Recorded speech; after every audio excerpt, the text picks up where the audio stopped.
Alors, aujourd'hui, parlons des 10 méthodes simples à mettre en pratique. Les 10 méthodes simples à mettre en pratique pour ne pas dériver. Si vous avez regardé la fin de ma vidéo précédente, je vous ai donné les 5 caractéristiques d'une personne dériveur. Et donc là, cette vidéo-là, c'est une réponse à la partie. Donc, cette vidéo-là va vous permettre de prendre conscience du fait de ne plus dériver, si vous l'étiez. Alors, ceux qui ne dérivent pas ou qui dérivent très peu, cette vidéo-là également va les aider à ne jamais dériver en mettant en pratique les 10 méthodes simples. D'accord? C'est très simple. Parce que la dérivation, cher ami, ne vous profite pas. Une personne dériveur, c'est une personne qui fait 2 pas en avant et 3 pas en arrière. Et là, à quel moment vous allez progresser? À quel moment vous allez atteindre votre objectif défini? Certainement pas de cette manière. Alors là, je vous donne les 10 méthodes simples à mettre en pratique pour vous protéger contre la dérivation, pour ne pas dériver. D'accord? On y va. La première méthode, cher ami, c'est de penser par soi-même. Apprenez à penser par vous-même. La pensée claire par vous-même. Là, cela vous aide à ne pas dériver, quelles qu'en soient les circonstances, quelle que soit la situation. Apprenez par penser par vous-même, peu importe la grandeur du problème, de la situation, de l'événement. Dans un premier temps, cher ami, pensez par vous-même. Cela vous aide à rassembler les idées, à voir clairement la situation, à avoir une vision large à viser de la situation. Parce que, cher ami, ce que vous ne savez pas, vous, en tant qu'être humain, vous n'avez le contrôle que sur votre esprit. C'est sur votre esprit uniquement que vous avez le contrôle. Et là, cela est très important. C'est un fait qui est très significatif. D'accord? Le fait de vouloir penser par soi-même est très important. Cela vous aide à même faire attention à des pièges dans lesquels vous pourriez banalement tomber. C'est important.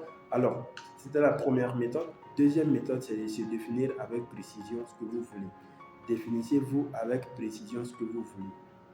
Une fois que vous parvenez à vous définir ce que vous voulez, élaborez un plan pour l'acquisition de ce que vous voulez. Élaborez un plan pour l'atteindre. S'il le faut, alors soyez prêt également à sacrifier le nécessaire. Pour ce faire, n'acceptez pas la défaite permanente. D'accord? N'acceptez pas la défaite permanente. Définissez avec précision ce que vous voulez. D'accord? Alors, créez un plan pour l'atteindre et ensuite, sacrifiez-vous, c'est-à-dire le nécessaire pour l'acquisition de ce que vous voulez et n'acceptez pas la défaite permanente sur ce chemin-là. Là, c'était la deuxième méthode simple à pratiquer. La troisième, c'est d'analyser votre échec temporaire. Analysez vos échecs temporaires, provisoires, d'accord? Quelle qu'en soit sa nature ou sa cause, afin d'en tirer profit. Si, cher ami, vous analysez vos échecs temporaires, quelle qu'en soit la nature, peu importe le genre d'échec que vous avez vécu en 2021, prenez le temps d'analyser et afin d'en tirer profit pour ne plus les répéter, tomber dans ces mêmes erreurs-là, c'est important. C'est le fait même de tirer des leçons des échecs qui vous permet de grandir. D'accord? Seuls ceux qui tirent des leçons de leur échec avancent. Et là, c'est une vérité qui est incontestable, cher ami. Là, c'était la troisième méthode. La quatrième, c'est le fait d'être prêt à rendre de bons services. Le bon service, c'est lequel? C'est celui que vous aimez recevoir. Soyez prêt à rendre le bon service. Surtout celui que vous aimez recevoir. Et commencez par rendre ce service-là en premier. Si, par exemple, vous aimez recevoir de bons compliments, quand on vous complimente, vous êtes content, vous êtes heureux, alors soyez toujours prêt à complimenter les autres, à les féliciter de façon sincère. Vous travaillez, on vous dit merci, on vous dit c'est comme ça, vous avez bien travaillé, vous êtes comme ça, vous êtes comme ça. On vous dit vos qualités, on vous énumère, on vous félicite, on vous encourage à votre tour, soyez toujours prêt à encourager les autres, surtout en premier. Et là, vous allez en retour recevoir la même chose, sinon plus. D'accord? Donc là, c'était le quatrième. Je sais que ce n'est pas parfois évident pour tout le monde. Très peu de gens peuvent donner ce qu'ils aiment profondément de leur cœur, donner ça à autrui. Mais il le faut si vous voulez apprendre à ne plus dériver. Soyez toujours prêt à rendre le genre de service que vous aimez aux autres. Là, c'était la quatrième méthode. La cinquième méthode, c'est de reconnaître que votre cerveau est un récepteur de tas d'informations. Votre cerveau reçoit des informations de la part de quoi? De la part de la nature, qu'on appelle autrement l'intelligence infinie. Et ces informations-là viennent vous aider à réaliser vos désirs, à concrétiser vos désirs en réalité physique. Votre cerveau reçoit de tas d'informations de la part de la nature, autrement dit de l'intelligence infinie, qui vont vous aider. Ces informations-là viennent vous aider dans la réalisation, dans la concrétisation de vos désirs en réalité physique, cher ami. Là, c'est la cinquième méthode. C'est une reconnaissance que vous devez faire à vous-même, à votre cerveau. Alors, la sixième méthode également, c'est une reconnaissance. D'accord? Il s'agit là du temps. Le temps est votre meilleur atout. Le temps est votre allié. C'est-à-dire l'allié des non-dériveurs. Le temps est un allié des non-dériveurs, des personnes qui ne dérivent pas, qui se protègent de toute tentative de dérive. Donc le temps est votre meilleur atout et le temps est votre allié. D'accord? C'est la seule chose qui vous appartient en dehors de votre esprit. C'est-à-dire quoi? En plus de votre esprit, le temps vous appartient. D'accord? Qu'est-ce que vous devez en faire en ce moment? Vous devez apprendre à gérer le temps comme si c'était votre budget, votre compte bancaire. Cher ami, important, c'est très important. Apprenez à gérer le temps comme si vous gériez votre compte bancaire. Gérez le temps comme un budget. Ne le gaspillez pas désormais. D'accord? Et là, c'était la sixième méthode. La septième, c'est ayez foi en votre capacité, cher ami. Ayez foi en votre capacité à obtenir ce que vous voulez de la vie. D'accord? Tâchez de remplir votre esprit de bonnes idées. Ne laissez pas votre esprit à la débauche, à la merci des idées négatives.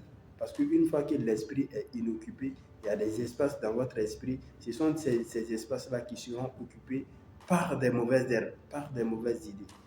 Et vous devez tâcher à toujours occuper, à toujours remplir votre esprit de bonnes idées, des idées positives, qui vont vous aider également dans la réalisation de ce que vous voulez, de votre projet bien sûr.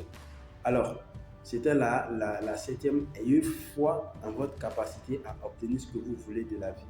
Alors, la huitième, c'est lorsque vous priez. Là, sincèrement, là, je m'adresse à ceux des personnes croyantes, bien sûr. Dans votre prière, soyez exigeants, demandez avec précision. Vous allez, c'est un peu drôle, mais lorsque vous appliquez de façon quotidienne et régulière, vous verrez que cela aura une répercussion physique sur votre vie réelle. D'accord? Donc, lorsque vous priez dans vos prières, alors soyez précis et exigeants. Soyez précis et exigeants. Demandez avec insistance ce que vous voulez. Là, c'est la huitième méthode. La neuvième, c'est une reconnaissance également. Vous devez reconnaître, cher ami, une chose, une vérité. Juste une vérité. C'est laquelle? Reconnaissez que la vie est exigeante. Quant à la vie, elle est exigeante. Soit c'est vous qui maîtrisez la vie, soit c'est la vie qui vous maîtrise. C'est deux cas, cher ami. Et vous n'avez pas le choix.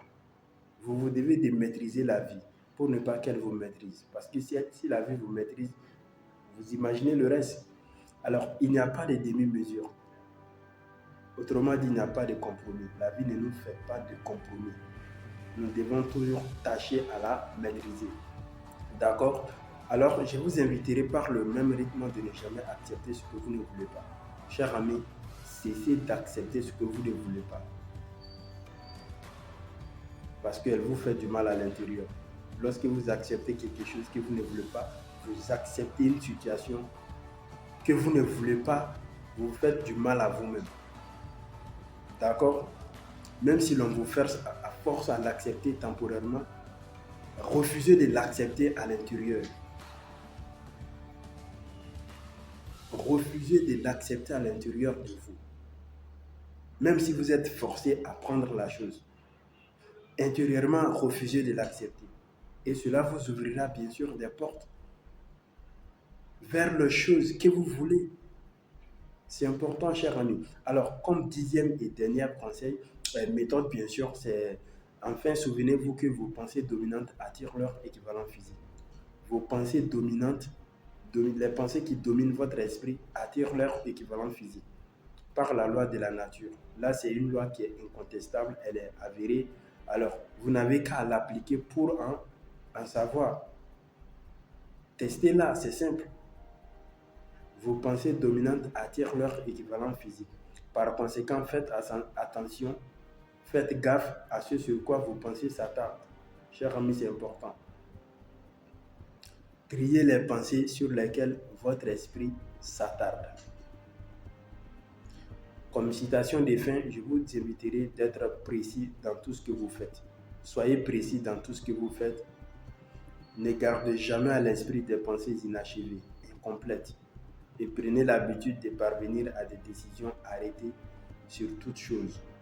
Prenez l'habitude de parvenir à des décisions arrêtées sur toute chose que vous allez élaborer.